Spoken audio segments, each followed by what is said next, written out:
আসসালামু আলাইকুম everyone, welcome to তৌফিক ইউটিউবার্স। আজকের ভিডিওতে আমি এসএসসিতে যেসব ভুলগুলোর কারণে বা যেসব মিস্টেকগুলোর কারণে 1200 প্লাস মিস করছি এবং তোমরাও যেসব মিস্টেকগুলোর কারণে 1200 প্লাস মিস করতে পারো সেগুলো নিয়ে কথা বলবো এবং পাশাপাশি সেগুলো সলভ করার কিছু টিপস দেওয়ার চেষ্টা করবো।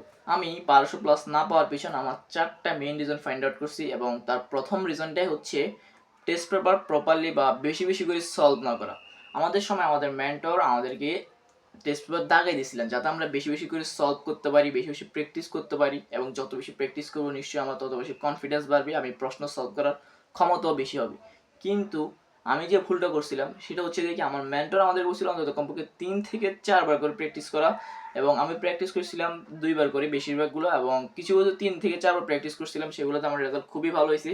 এবং যেটা খুবই খারাপ হয়েছে তার একটা অন্যতম হচ্ছে যে ফিজিক্স, কারণ এখানের মধ্যে আমি দুইবারই প্র্যাকটিস করছিলাম এবং এই জন্য এইখানের মধ্যে আমাকে সাফার করতে হয়েছে। আমার প্রশ্ন পরীক্ষার মধ্যে আমি যে প্রশ্নগুলো দেখছি ওগুলোর মধ্যে আমার সলভ করতে বেশি সমস্যা হচ্ছিল, আমি প্রশ্নের প্যাটার্ন ধরতে পারতেছিলাম না, সেই জন্য আমার ফিজিক্সে অনেক খারাপ একটা রেজাল্ট হয়, যদিও 80+ ছিল আলহামদুলিল্লাহ, কিন্তু এমসিকিউ এবং সিকিউ মিলে তেমন একটা ভালো রেজাল্ট হয়নি।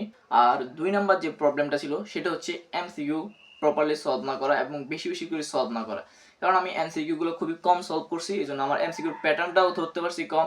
এমসিকিউগুলো কোন ধরনের হয় সেটা জানতাম, কিন্তু এমসিকিউ যে প্যাটার্ন সেগুলো খুবই কম ধরতে পারছি এবং এমসিকিউর উপর আমার নলেজটাও কম ছিল, সেজন্য আমার এমসিকিউতেও খুবই কম, লো অ্যাভারেজ একটা নাম্বার আসে। এবং সেটা হচ্ছে দেখি মেইনলি বিজিএসএই মোটামুটি সবগুলোতে ভালো একটা মার্কস ছিল, কিন্তু বিজিএস আমার অনেক বেশি নাম্বার কম আসে। এবং বিজিএসএ কেন কম আসে, বিজিএসকে খারাপ করার পিছনের রিজনগুলো আমি গত ভিডিওতে আলোচনা করছি, শুধু যদি সেগুলো দেখে না থাকো তাহলে অবশ্যই গিয়ে দেখে আসবো। আর 3 নাম্বার যে রিজন সেটা হচ্ছে যে কি টেস্ট পরীক্ষার পর আমার সিরিয়াসনেস কমে যাব এবং আমি টেস্ট পরীক্ষার আগে যে সিরিয়াসনেস নিয়ে পড়ছিলাম, যে যতটা সিরিয়াস ছিলাম, কিন্তু টেস্ট পরীক্ষার পরে ততটা সিরিয়াস ছিলাম না, আমার সিরিয়াসনেসটা অনেক বেশি কমে গেছিলো। ফলে আমার এই এসএসসি মেইন পরীক্ষায় গিয়ে আমার এটা খেসারত দিতে হয়েছে এবং এরপর থেকে পরীক্ষা দেওয়ার পরে বুঝছি যে কি আর আমার তো সিরিয়াস হওয়া দরকার ছিল। আমি টেস্টের আগে যেমন ছিলাম, যদি টেস্টের পরও তেমন থাকতাম তাহলে অবশ্যই আমার পক্ষে 1200 প্লাস পাওয়াটা আরও অনেক বেশি ইজিয়ার হতো, আমি 1200 প্লাসটা সহজে পেয়ে যেতাম। আর 4 নাম্বার এবং যে মেইন রিজনটা ছিল সেটা হচ্ছে যে কি মডেল টেস্ট না দেওয়া। আমার প্রিপারেশনটা অনেক মোটামুটি ভালো ছিল এবং আমার সিলেবাসটাও শেষ হয়ে গিয়েছিল, কিন্তু আমি যে ভুলটা করছিলাম সেটা হচ্ছে মডেল টেস্ট দিনে। আমার মেন্টর আমাকে বারবার বলছিল যে কি যদি আমার সিলেবাস শেষ হয়ে থাকে, প্রিপারেশনটা ভালো হয়ে থাকে, তাহলে অবশ্যই অবশ্যই মডেল টেস্টে দিতে, কিন্তু আমি সেটা দিনে।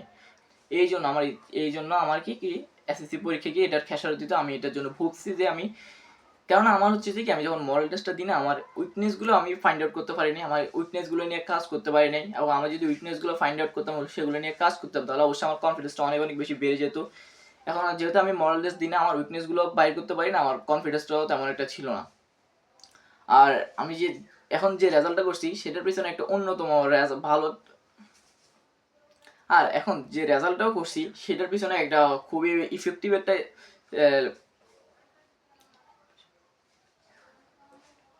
আর এখন যে রেজাল্টটা করছি সেটার পিছনে আমার মেন্টরের খুবই ভালো একটা অবদান ছিল, কারণ আমার একটা খুবই দুর্বল সাবজেক্ট ছিল বায়োলজি, যেটা আমার একবারেই কোনো প্রিপারেশন ছিল না তেমন একটা, খুবই খুবই দুর্বল ছিলাম।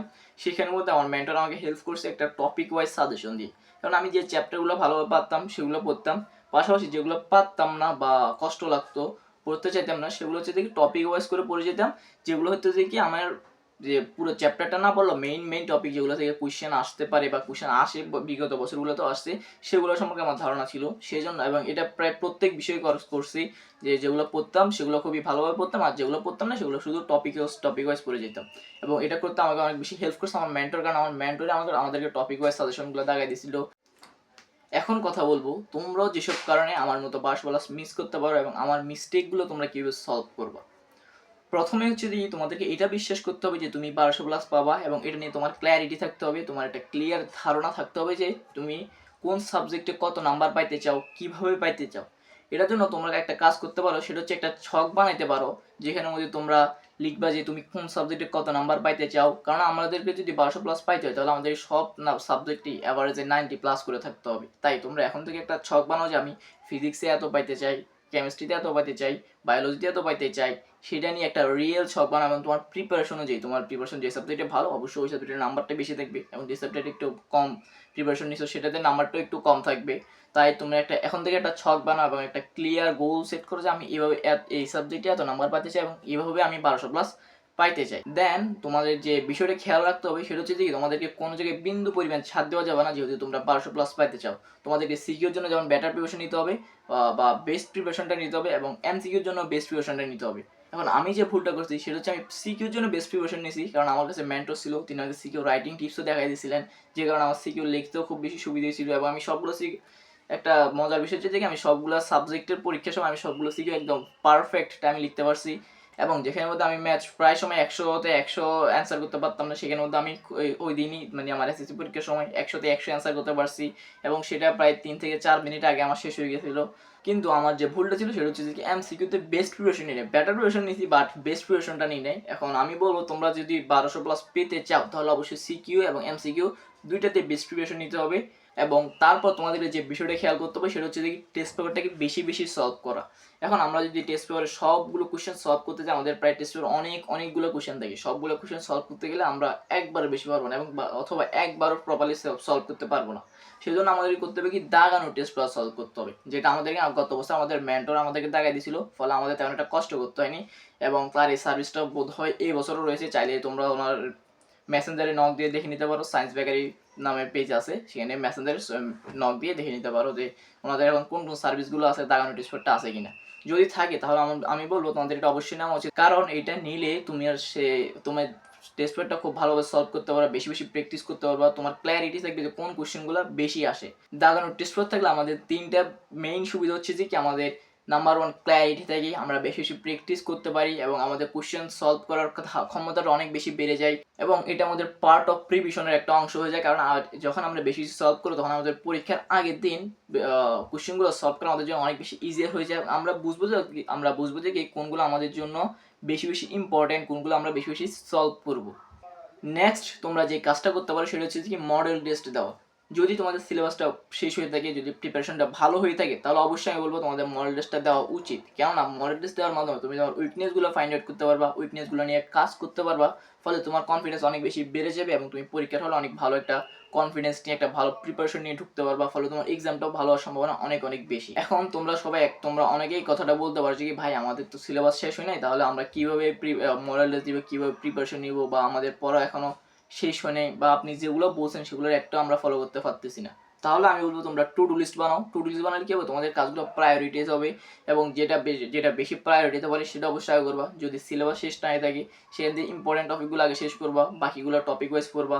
আর যদি সিলেবাসও শেষ হয়ে থাকে, টেস্ট পেপার সলভ করে থাকো, তাহলে অবশ্যই মডেল টেস্ট দিবা। যদি মডেল টেস্ট না দাও বা টেস্ট পেপার সলভ না করে, তাহলে টেস্ট পেপার সলভ করবা। তবে টেস্ট পেপার সলভ করবা অবশ্যই কি দাগানো টেস্ট পেপার, বা তুমি যদি দাগানো টেস্ট পেপার নাও পাও সেই ক্ষেত্রে তুমি একটা কাজ করতে পারো যে তুমি টেস্ট পেপারটা অ্যানালাইজ করবে, সেখানের মধ্যে যেগুলো বেশি বেশি আসছে কোশ্চেন সেগুলো দাগাই দিবে, সেগুলো তুমি সলভ করবা। অর্থাৎ গত বছর যে প্রশ্নগুলো বেশি বেশি আসছে বিগত কয়েক বছরে, সেগুলো তোমরা বেশি বেশি সলভ করবা। পাশাপাশি শুধু বোর্ড প্রশ্ন না, বিভিন্ন স্কুলের যে প্রশ্নগুলো থাকে সেগুলো সলভ করার ট্রাই করবা।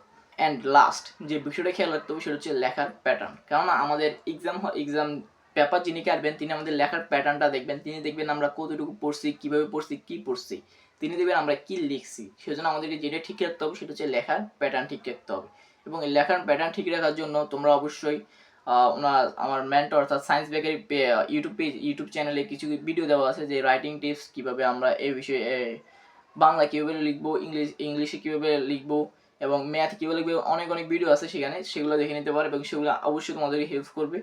আর রাইটিং টিপসটা কিন্তু আমাদের পরীক্ষায় অনেক বেশি হেল্প করে, সেটা আমি নিজে প্রমাণ পাইছি। আজকের ভিডিওটা এই পর্যন্তই। যদি কোনো বিষয়ে কনফিউশন থাকে এবং যদি কোনো প্রশ্ন থাকে তাহলে অবশ্যই কমেন্ট বক্সে সেটা জিজ্ঞেস করতে পারো, এবং আমি সেটার অ্যান্সার অবশ্যই দেওয়ার চেষ্টা করবো। আর যদি ভিডিওটি ভালো লেগে থাকে তাহলে অবশ্যই লাইক এবং চ্যানেলটিকে সাবস্ক্রাইব করবা। ধন্যবাদ। আসসালামু আলাইকুম।